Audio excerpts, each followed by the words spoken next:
Hello hi friends, welcome to maths study hub. RRB NTPC కానీ లేదా RRB group D కానీ ఎగ్జామ్స్లో మనకి ఏంటంటే జనరల్ అవేర్నెస్లో మనకి కరెంట్ అఫైర్స్ బేస్డ్ కానీ లేదా జనరల్ అవేర్నెస్లో కానీ స్టాక్ జీకే విధంగా కానీ తీసుకున్నట్లయితే మనకి మోస్ట్ ఇంపార్టెంట్ టాపిక్ ఏంటంటే నూతన జాతీయ విద్యా విధానం అన్నమాట.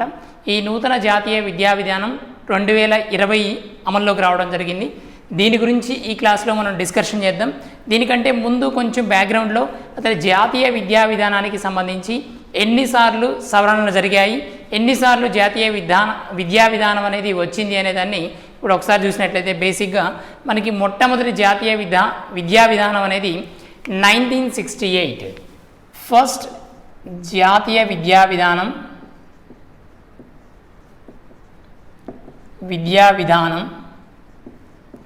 ఎప్పుడు వచ్చిందంటే 1968లో వచ్చింది. ఎవరి కాలంలో అంటే ఇందిరాగాంధీ పిఎంగా ఉన్నటువంటి కాలంలో మొట్టమొదటిసారిగా 1968లో మనకి జాతీయ విద్యా విధానం అనేది రావడం జరిగిందనమాట. దీన్ని నియమించడానికి ఉన్నటువంటి కమిటీ విషయానికి వస్తే కొటారియా కమిటీ అనమాట. అది మనకి కొటారియా కమిటీ.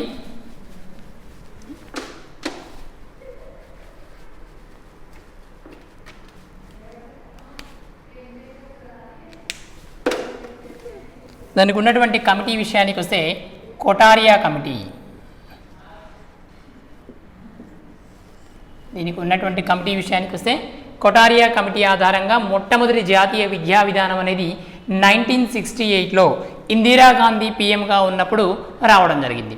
ఇది నెక్స్ట్ వన్ విషయానికి వస్తే సెకండ్ వన్ 1968 తర్వాత సెకండ్ది 1986, 68 తర్వాత 86, 68కి రివర్స్ 86 అనమాట గుర్తుంచుకోవడానికి ఈజీగా. ఇదేమో ఇందిరాగాంధీ కాలంలో వస్తే ఇది రాజీవ్ గాంధీ కాలంలో వచ్చింది. అయితే ఇది దీనికి ఉన్నటువంటి మేజర్గా ఎటువంటి కమిటీలు లేవన్నమాట. ఎందుకంటే ఇది మనకి వచ్చేసేసి టోటల్గా కేవలం మనకి దీన్ని అప్డేట్ చేయడం మాత్రమే ఇక్కడ జరిగిందనమాట. ఈ జాతీయ విద్యా విధానాన్ని అప్డేట్ చేసింది ఎప్పుడంటే 1986లో రాజీవ్ గాంధీ పిఎంగా ఉన్నప్పుడు సెకండ్ది అప్డేట్ చేయడం జరిగింది. థర్డ్ వన్ విషయానికి వస్తే ఇప్పుడు 2020 జాతీయ విద్యా విధానం. దీని గురించి ఇప్పుడు మనం పూర్తిగా టోటల్గా తెలుసుకోవడం జరుగుతుందన్నమాట. ఈ 2020 జాతీయ విద్యా విధానం అనేది ఏ విధంగా వచ్చింది, నూతన విద్యా విధానం, దానికి సంబంధించినటువంటి బ్రీఫ్ ఇన్ఫర్మేషన్ని మన ఎగ్జామ్ పాయింట్ ఆఫ్ వ్యూలో క్వశ్చన్ అడిగితే ఏ విధంగా అడుగుతాడో దాన్ని బేస్ చేసుకొని ఇప్పుడు ఎక్స్ప్లెయిన్ చేయడం జరుగుతుందన్నమాట. ఇప్పుడు 2020 జాతీయ విద్యా విధానం, నూతన జాతీయ విద్యా విధానం 2020 అనమాట. దాంట్లో ఇన్ఫర్మేషన్ తీసుకున్నట్లయితే దీనికి సంబంధించినటువంటి టోటల్ డేటాను మనకి ఒక సైట్లో ఏర్పాటు చేయడం జరిగింది మొట్టమొదటిసారిగా. అది ఎప్పుడు అంటే 2019 మే 31వ తారీఖు, 2019 మే 31.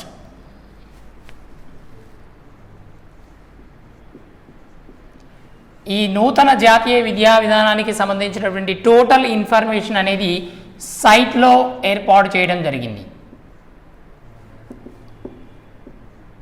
ఇది మొత్తం సైట్లో పెట్టారన్నమాట.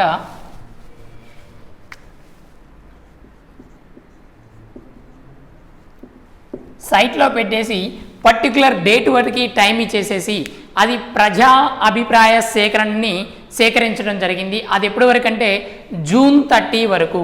ఇది జూన్ 30కి ప్రజల యొక్క ప్రజా అభిప్రాయం, దీని మీద ప్రజలకు ఉన్నటువంటి అభిప్రాయాన్ని సేకరించేటువంటి టైం ఎప్పుడు దాకా ఇచ్చారంటే జూన్ 30 వరకు ఇవ్వడం జరిగింది. ఇది జూన్ 30 వరకు ప్రజాభిప్రాయ సేకరణ అనమాట. అయితే దీనికి సంబంధించినటువంటి ఇన్ఫర్మేషన్ ఏంటంటే ఇది టోటల్గా మనకి 5+3+3+4 పాలసీ, 5+3+3+4 పాలసీ అనమాట. ఇది టోటల్గా మనకి ఏ పాలసీ అంటే 5+3+4 పాలసీ అనమాట. ఈ 5 మీన్స్ ఏంటంటే మనకి నర్సరీ అంటే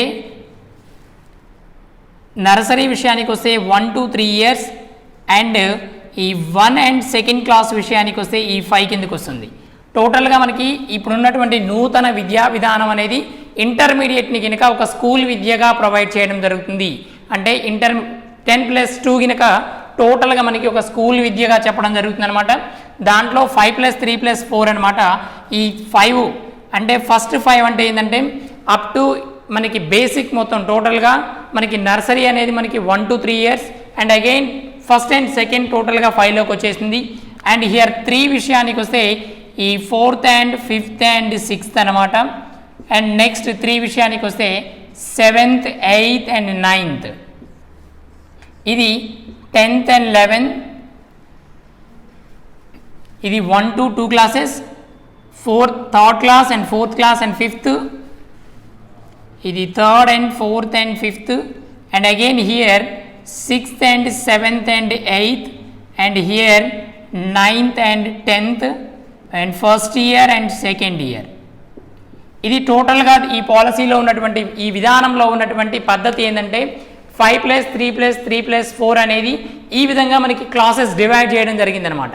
అంటే అప్ టు ఇంటర్మీడియట్ వరకు కూడా టోటల్గా మనకి నూతన విద్యా విధానానికి సంబంధించినటువంటి కొత్త వరవడి అనమాట. ఇది దీంతో పాటు ఏంటంటే మనకి కరెంట్ అఫైర్స్ అనేది మనకి ఇంతకుముందు మనకి 1 to 10th క్లాస్ వరకు ఎటువంటి కరెంట్ అఫైర్స్ లేదనమాట. కాబట్టి ఇప్పుడు కొత్త విధానం ఏమిటంటే కరెంట్ అఫైర్స్ని కూడా ఇంక్లూడ్ చేయాలనుకుంటున్నారు.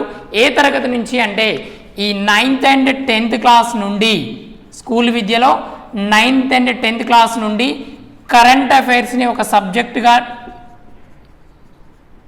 నిర్ణయించారు.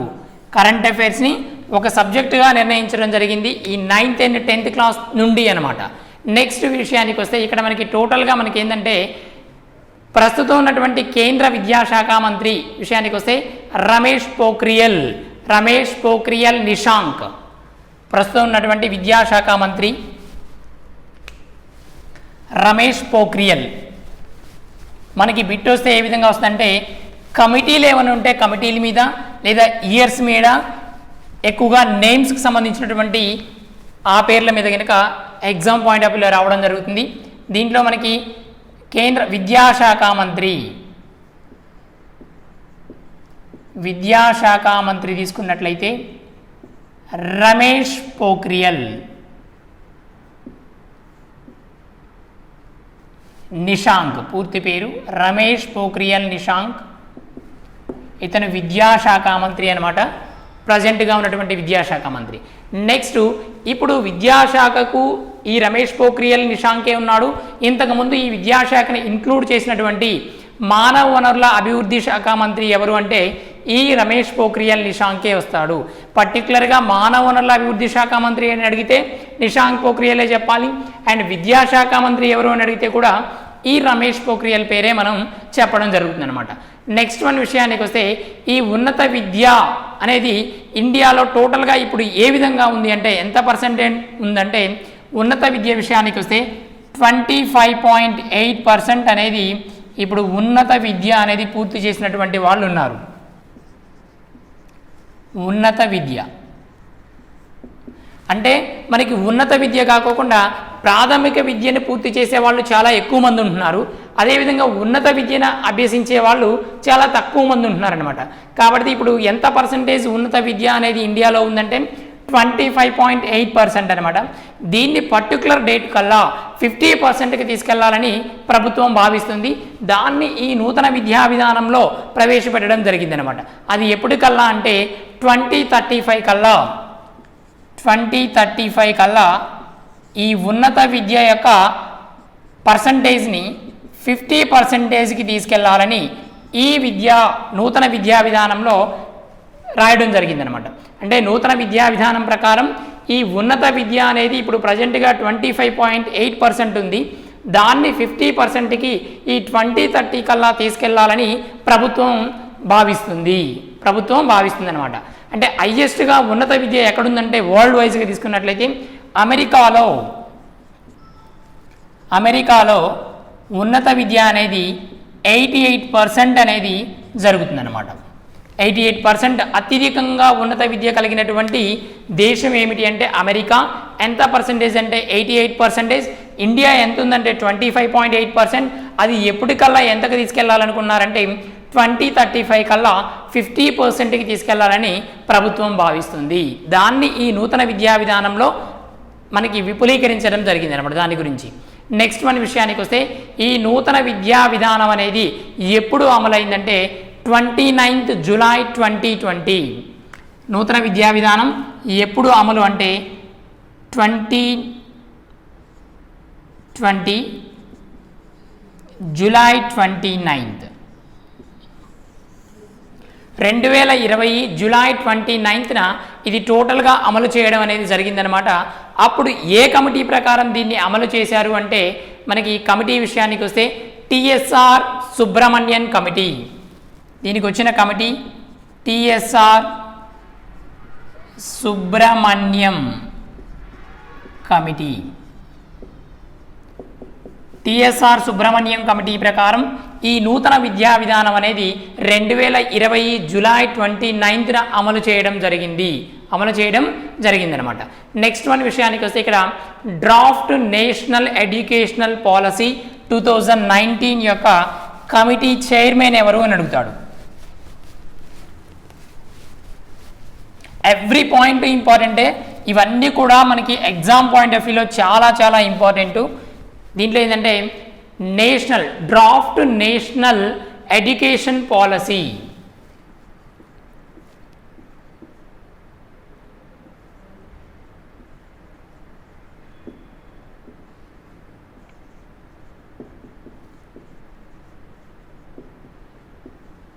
డ్రాఫ్ట్ నేషనల్ ఎడ్యుకేషన్ పాలసీ 2020 దీని యొక్క కమిటీ చైర్మన్ ఎవరు అని అడిగినట్లయితే K Kasturirangan. Most important.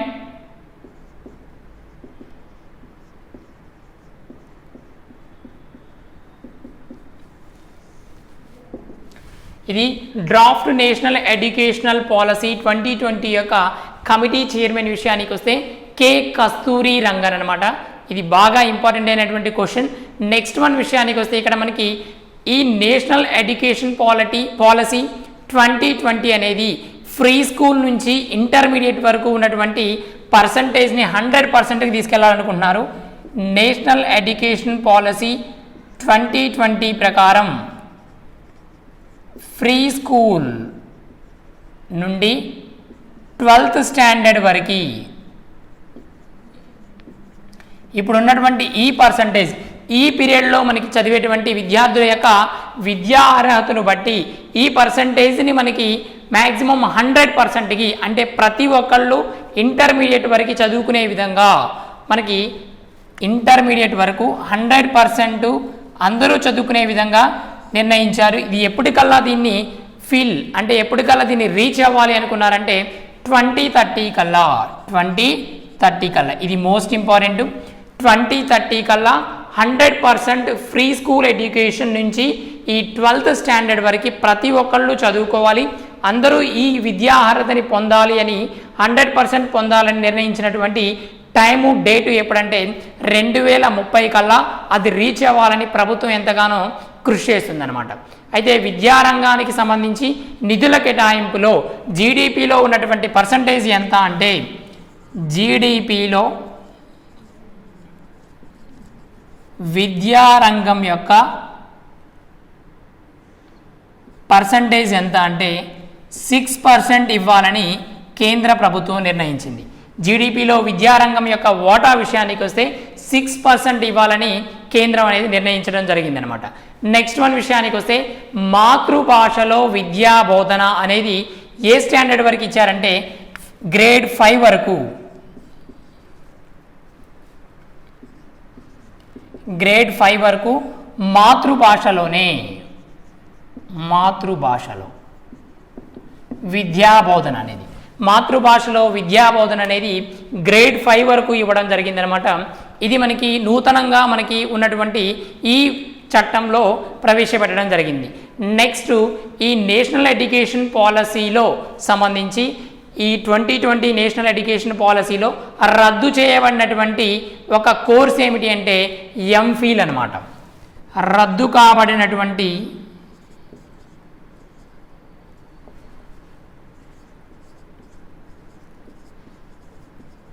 Course విషయానికి వస్తే ఎంఫిల్.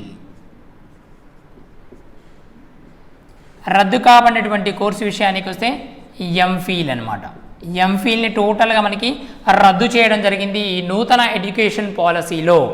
నెక్స్ట్ మన విషయానికి వస్తే దీంట్లో మేజర్గా ఇంపార్టెంట్ అయింది ఏంటంటే ఒక సంస్కృతం సబ్జెక్ట్ని ఒక ఐచ్ఛిక సబ్జెక్టుగా ప్రవేశపెట్టడం జరుగుతుంది.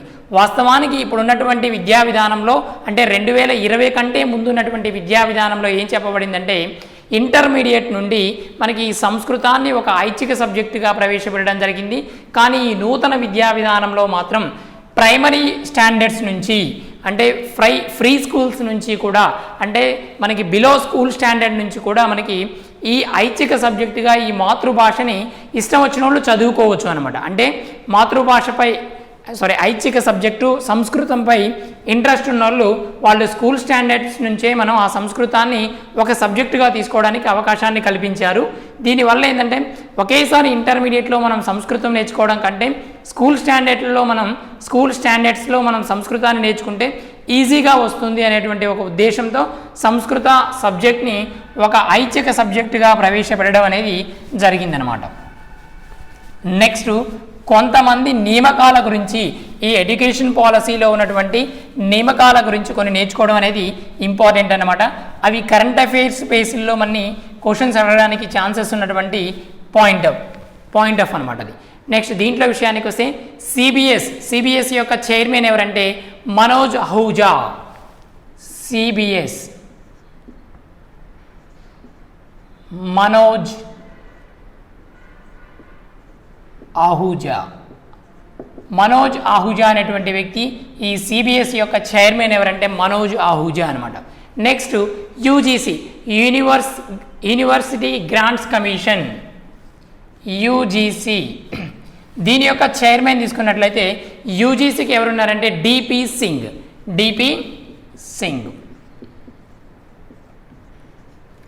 యూజీసీ చైర్మన్ ఎవరంటేనేమో డిపి సింగ్ అనమాట. నెక్స్ట్ వన్ విషయానికి వస్తే ఈ నూతన విద్యా విధానం యొక్క పాలసీలో మేజర్గా మనకి ఏం చెప్పడం జరిగిందంటే ఈ నేషనల్ ఎడ్యుకేషన్ పాలసీ 2020 ప్రకారం కనీసం 2 కోట్ల మంది మనకి ఏం చెప్తున్నాడంటే 2 కోట్ల మంది పిల్లల్ని స్కూల్లో జాయిన్ చేపియాలి.